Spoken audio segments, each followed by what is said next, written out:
नमस्कार।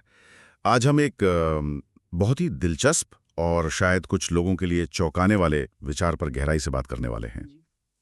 ये विचार पवनेश यादव के दर्शन से उभरा है और वो है पुनर्जन्म ही नरक है। हाँ, ये सुनने में ही काफी अलग लगता है ना? बिल्कुल, खासकर जब हम पुनर्जन्म को आमतौर पर एक मौके की तरह देखते हैं। तो हमारे पास आज पवनेश यादव की कुछ रचनाएं हैं। पुनर्जन्म है पवनेश यादव का पुनर्जन्म, नरक से मुक्ति का मार्ग, और कुछ लेख भी हैं।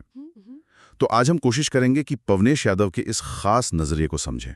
मतलब वो ऐसा क्यों कह रहे हैं कि पुनर्जन्म नरक है, और कैसे उन्होंने इसे समझाने के लिए वो भौतिकी के सिद्धांत सेंट्रीपेटल फोर्स यानी अभिकेंद्रीय बल का इस्तेमाल किया है।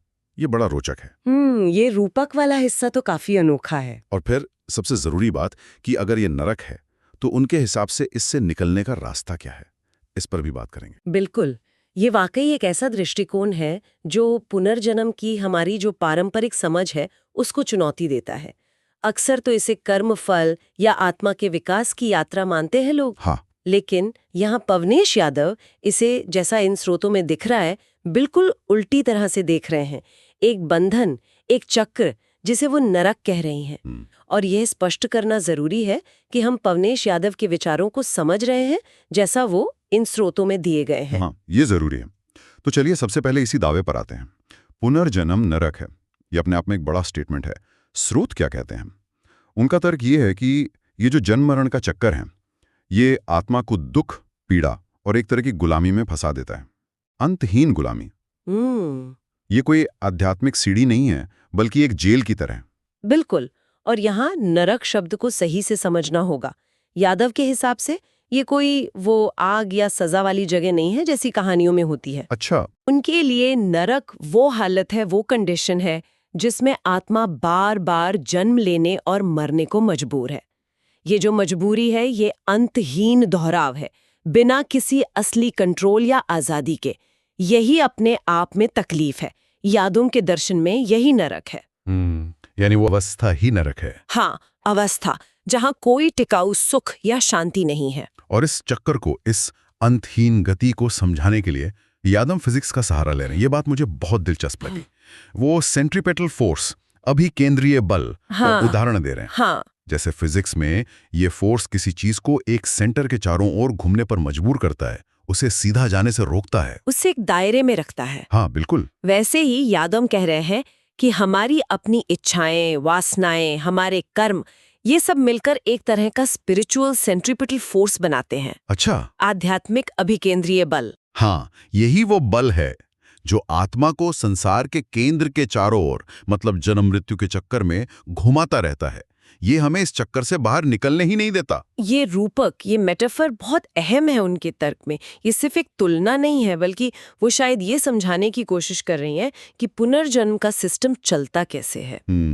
जैसे सोचिए, एक पत्थर को रस्सी से बांधकर घुमाते हैं, तो जब तक वो सेंट्रीपिटल फोर्स है, पत्थर घूमता रहेगा। हाँ। जैसे ही फोर्स हटा या रस्सी टूटी, पत्थर सीधा निकल जाता है टैंजेंट की दिशा में। सही। यादव कुछ ऐसा ही तर्क दे रहे हैं कि जब तक ये अंदरूनी बल, हमारी इच्छाएं, हमारी अटैचमेंट्स, कर्मों के असर हैं, आत्मा इस दुनिया के चक्कर में घूमती रहेगी। हाँ। जैसे ही अंदरूनी बल खत्म होते हैं, ये आध्यात्मिक सेंट्रीपिटल फोर्स खत्म होता है, आत्मा इस चक्कर से आजाद होकर अपनी सीधी स्वाभाविक गति पा लेती है, जिसे वो मुक्ति कह रहे हैं। हाँ, जिसे वो मुक्ति कह रही हैं। और इसमें जोर अंदरूनी शक्तियों पर है, बाहरी पर नहीं। फिर इन पर काफी हद तक ये तो बताता है कि चक्कर चलता कैसे है, लेकिन इस चक्कर को नरक क्यों कहा जा रहा है, इस पर थोड़ा और बात करते हैं।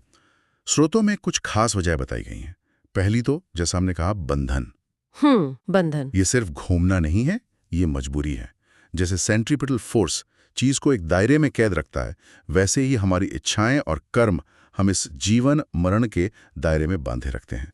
हम अपनी मर्जी से नहीं, बल्कि इन बलों के असर में जन्म लेते हैं, तो आजादी तो है ही नहीं। बिल्कुल। और दूसरी वजह, जो शायद सबसे साफ है, वो है दुख और पीड़ा। हाँ, यादव के अनुसार हर जन्म के साथ दुख जुड़ा ही हुआ है।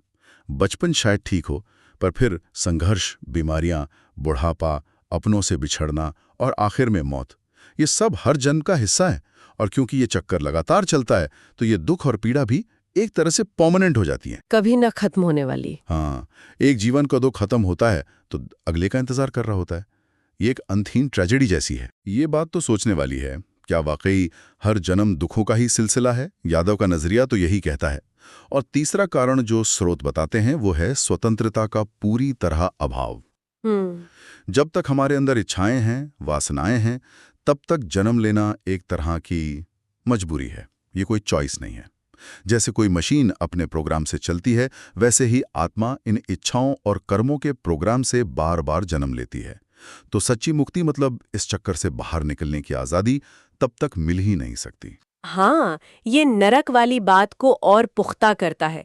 ये कोई ऐसी सजा नहीं है जो कोई और दे रहा है। अच्छा। ये हमारी अपनी अंदरूनी इच्छाओं और कर्मों का ही कुदरती नतीजा है। बंधन का सोर्स बाहर नहीं, अंदर है।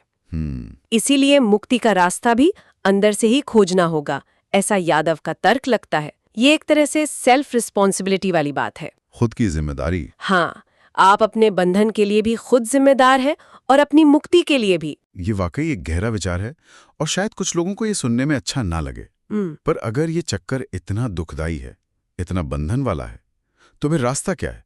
कोई उम्मीद है? हाँ। यहाँ यादव फिर से अपने उसी सेंट्रिपिटल फोर्स वाले रूपक पर लौटते हैं। जैसे फिजिक्स में फोर्स हटाने पर चीज गोल घूमना बंद कर देती है और सीधी निकल जाती है। हाँ बिल्कुल। तो यादव का समाधान भी उसी लॉजिक पर है।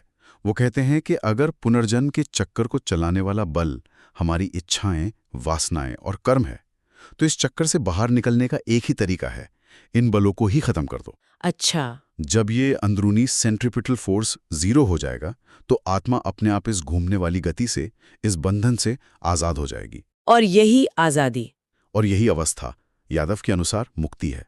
परम स्वतंत्रता, परम शांति, जहां जन्म और मृत्यु का ये अंधीन सिलसिला हमेशा के लिए रुक जाता है। कोई दुख नहीं, कोई बंधन नहीं, कोई अगला जन्म नहीं। आत्मा की अपनी नेचुरल फ्री स्टेट। हाँ, उसकी सहज मुक्त अवस्था। अब सवाल ये उठता है कि इस मुक्ति तक, इस अवस्था तक पहुंचा कैसे जाए? ये जो अंदरूनी बल हैं, इच्छाएं और कर्म, इन्हें खत्म कैसे किया जाए? हाँ, ये अहम सवाल है। स्रोत इस पर भी कुछ बताते हैं। मुख्य रूप से 3 रास्ते या प्रक्रियाएं नजर आती हैं।